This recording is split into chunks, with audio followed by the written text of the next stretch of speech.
अस्सलामु अलैकुम रहमतुल्लाहि बरकातहू।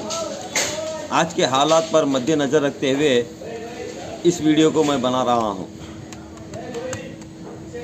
दोस्तों, आज दीन का इल्म तो हर आलिम के पास है, यहाँ तक कि उस इल्म से फ़िरके बढ़ गए। वो इल्म रहने की वजह से आज एक फ़िरकों से लेकर दूसरे फ़िरके के ऊपर फतवे लगाना चालू हो गया।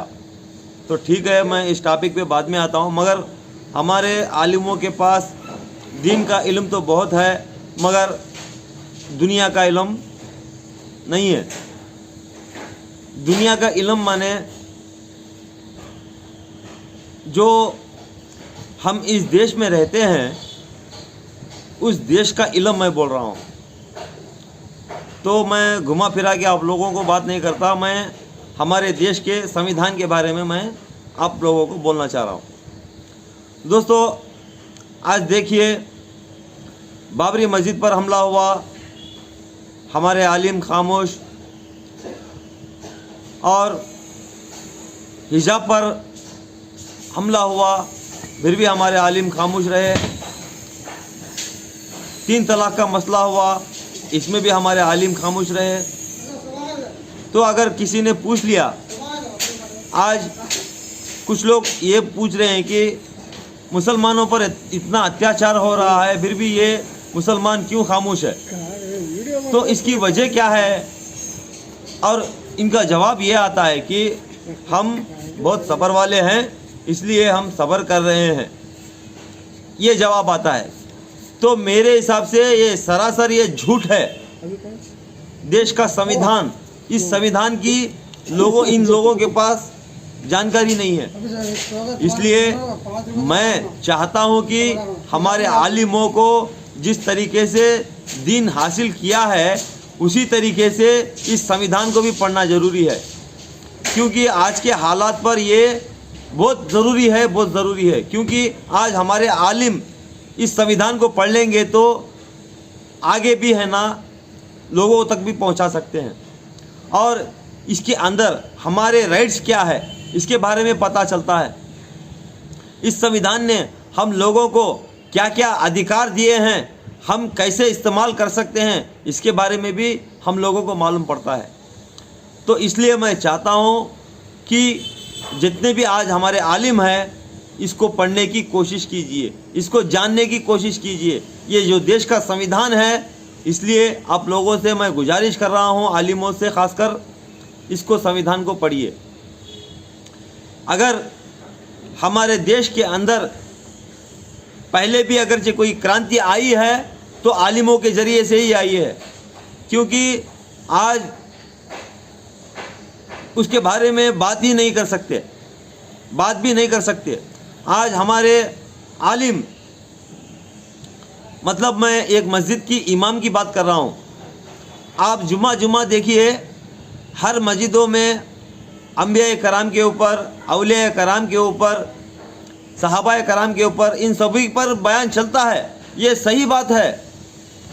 इसके साथ साथ जो हमारे देश के लिए हमारे आलिमों ने कुर्बानियाँ दी है, इसके बारे में क्यों जिक्र नहीं होता? आज हिंदुस्तान के अंदर हमारे हुक्मरान यानी हमारे बादशाह 800 साल तक हुकूमत करे बोल रहे हैं, और उन्होंने किस तरीके से चले इसके बारे में भी क्यों जिक्र नहीं होता? चाहे टिप्पू सुल्तान रहमतुल्लाह अलैह हो, चाहे अकबर बादशाह हो, चाहे सिकंदर बादशाह हो, ऐसे बहुत सारे बादशाह हैं ना हमारे हिंदुस्तान में आकर हुकूमत करके चले गए। इनके बारे में मस्जिदों में क्यों बोला नहीं जाता? हमारे देश का इतिहास हमारा क्या है इसके बारे में क्यों नहीं बोला जाता? मैं चाहता हूँ हर मस्जिदों में जुमा के वक्त मस्जिदों में 5 मिनट या 10 मिनट इन लोगों के बारे में भी बोला जाए, क्योंकि मैं बता रहा हूँ, क्योंकि ये जो दीन का मामला है, हर बच्चा भी थोड़ा बहुत दीन जानता है, मगर हमारे देश के अंदर कौन कौन कुर्बानियाँ दिए हैं हमारे कौम से, वो किसी को भी पता नहीं है। आज इंडिया गेट के अंदर शहीदों के नाम लिखे गए हैं, उन शहीदों के नाम में ज़्यादातर हमारे ही लोगों के नाम शामिल है। इसके बारे में हमारे लोग नहीं जानते, क्योंकि देखिए अगर आगे वाला जब सवाल कर रहा है तो उसका जवाब देना भी बहुत ज़रूरी है।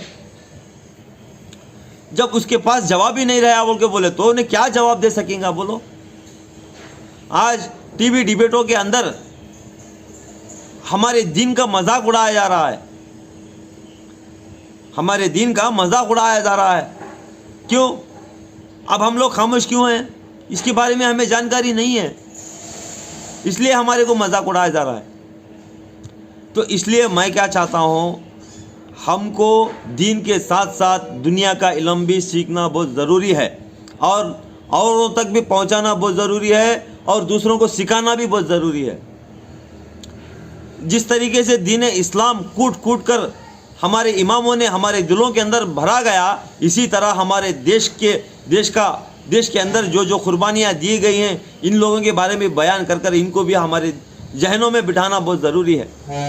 क्योंकि आगे चलकर कोई सवाल करे तो कम से कम जवाब तो भी दे सकें। तो खुसूसन आलिमों से मैं गुजारिश कर रहा हूँ, क्योंकि ये देखिए आज सियासतदानों से कुछ बदलने वाला नहीं है, क्योंकि ये सियासतदान अपने ही काम में माहिर रहते हैं, वो कौम को नहीं देखते, किसी को भी नहीं देखते। इसलिए अगर कुछ बदलना है, अगर हमारे आवाम में एक मजबूती आना है या ताकत आना है, तो ये तुम लोगों के ज़रिए से ही होगा, किसी और से नहीं होगा।